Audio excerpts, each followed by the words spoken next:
Dear Becky, if you are currently reading this, it indicates that you are at your mother's place and have come to realize that we no longer have our own residence. Enclosed within this envelope is the key to the Green Street Vault, where your clothes and personal belongings are stored. I have paid for a month's rent for this storage facility. I apologize for not having had enough time to pack everything neatly, resulting in the use of 12 trash bags. However, I did my best to handle fragile items with care, despite the circumstances. I would like to express my gratitude for leaving me a letter on the mantel.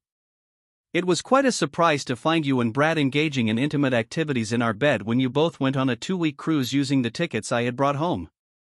The satisfaction on Brad's face was evident as he took pleasure in your pleas for him not to stop. I am unsure which performance of mine was more impactful, the sorrowful expression I wore upon seeing you, or the moment I threw flowers and tickets at you, urging you to embark on a cruise with your lover since it was clear that you no longer desired me. Brad's eyes lit up upon hearing about the cruise, and he wore a triumphant grin, believing he had emerged victorious.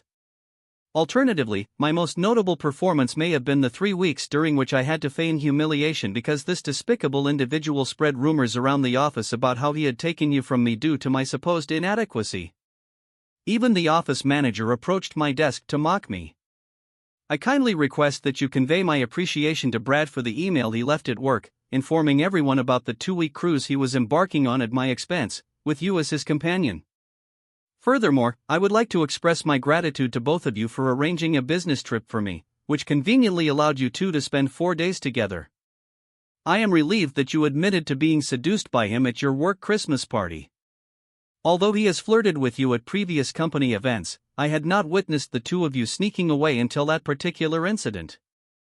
It was at the Christmas party that I witnessed you engaging in sexual activities for the first time, and managed to capture a photograph with my phone. I am genuinely happy for you, especially considering his wife's claim that he lacks knowledge in the realms of foreplay and lovemaking. Yes, his wife and I are now involved romantically. I visited their residence and presented her with a photograph of you approximately 2 weeks after an undisclosed Christmas gathering. Initially, our intention was to engage in revengeful intimacy, but we discovered that our physical connection was so remarkable that we began engaging in regular acts of love.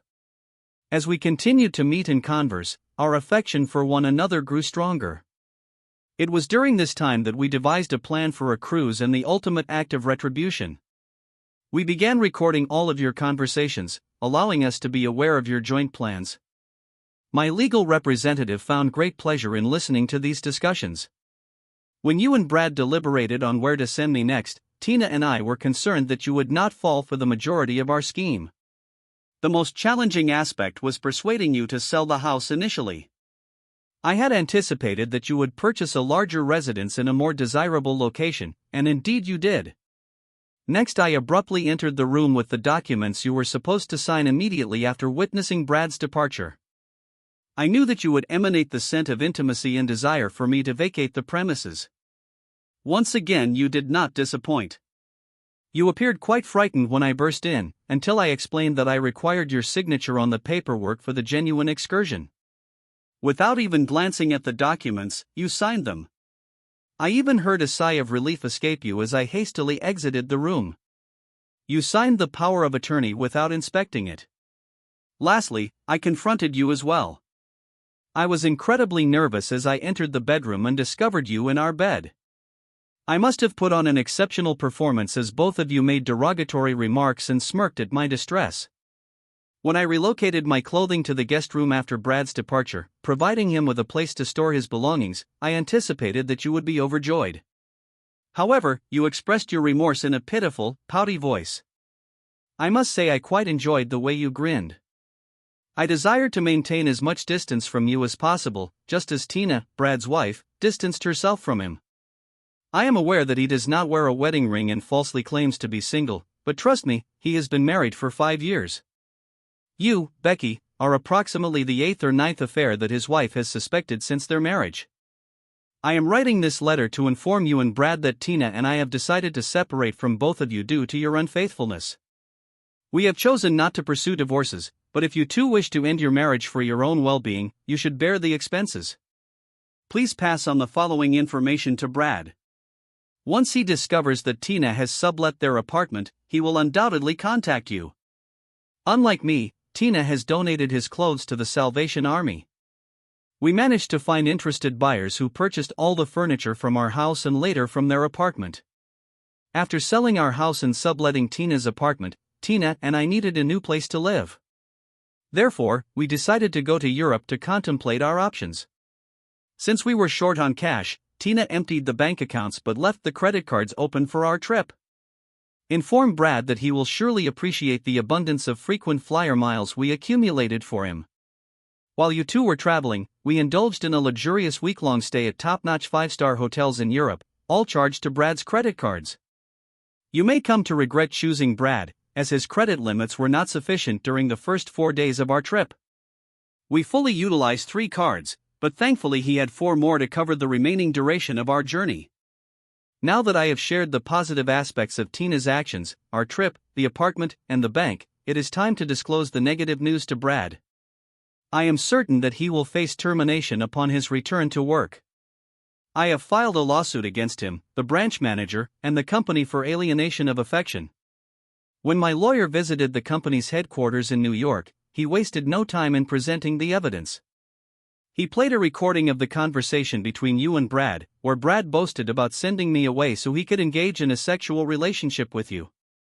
Additionally, he played a recording of other employees approaching my desk to humiliate me for Brad's role in taking my wife away from me. The branch manager even participated in this act of humiliation. Furthermore, the lawyer presented an email from Brad regarding the cruise, which was stored on the company's server. After witnessing and hearing all the evidence, the company's lawyers agreed to our reasonable request for financial compensation and layoffs, on the condition that I signed a confidentiality agreement. They faxed the agreement to me at work, and I promptly signed and returned it along with my resignation letter. My lawyer was given 2 checks, one for his fee and one for me, which included my cash pension settlement and unused holidays. I had retired before you when that person came on board the ship. Tina also sold one of their cars and her sailboat. Please inform Brad that he should be cautious about what he signs before hastily leaving. Similar to you, he granted Tina his power of attorney. She had planned to sell the car you arrived home with but decided against it due to the remaining payments not being worth much. Now, regarding you, my beloved wife, who took great pleasure in cheating on me and calling me weak while you and Brad laughed, Tina and I have devised a plan to return all the humiliation you both have inflicted upon me twofold.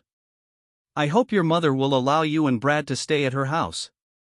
When I handed her the letter, I explained that you were on a cruise with your lover and that I was leaving you because I couldn't bear the humiliation of the two of you openly engaging in sexual activities in our home. I provided her with a copy of your humiliating letter. She appeared quite upset by your promiscuous behavior. That's what she told me. I simply referred to you as a good wife who chose to become another man's mistress. Your mother believed that this accurately described your actions. In any case, you had signed the power of attorney earlier. Please refer to the beginning of the letter if you have forgotten. Consequently, I sold the when you boarded the ship. I moved my clothes and belongings to Tina's hotel room. When Brad sent me to Florida for those 4 days, I took a couple of sick days, flew out of the country, and opened a bank account in the Cayman Islands. Upon closing the sale of the house, I transferred the funds to my new account. As I mentioned, my wife was not present during the sale's closing as she was searching for a new place to live, and I would be leaving soon. Therefore, they were more than willing to assist.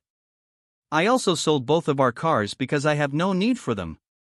I closed all but one of my credit card accounts under my name. I hope you refrained from using the cards while on your travels, as that could have been quite awkward. I took the initiative to close all of our bank accounts, and thankfully, having the power of attorney proved to be quite useful once again. The home buyers were more than happy to transfer the funds into my new account. By the way, I utilized your portion of the money to settle our joint credit card debts before closing them. I have always been cautious with our finances. I used to think you were one of the most stunning women I had ever laid eyes on, until I met Tina. Now I realize that Brad is a complete fool for betraying a goddess like Tina. She possesses shoulder-length brown hair and captivating green eyes. She is petite and slender, with perfectly perky breasts that won't sag like yours will in a few years, and a lovely, firm derriere. She is 4 years younger than me, so I will have a youthful mistress while Brad ends up with your much older self. During our time in Europe, men would gaze at us with envy as she held my hand while we strolled. All eyes were on us as we danced the night away, and even the stars bore witness to our passionate lovemaking each night. Tina and I have yet to decide where we will reside with our combined wealth. We no longer necessarily need to work, so we will likely embark on a journey to find the perfect place to retire. I recall you mentioning that you enjoyed your part-time job because you found sitting at home to be dull. Well, now you can fully experience the benefits of working full-time. Perhaps you and Brad can start searching for employment together. Wishing you all the best, your ex-husband who once loved you dearly. Feel free to subscribe to our channel to ensure your second chef remains faithful. And go ahead and listen to the next story, as this one pales in comparison. However, if you are under 18, I strongly advise against listening to the following tale.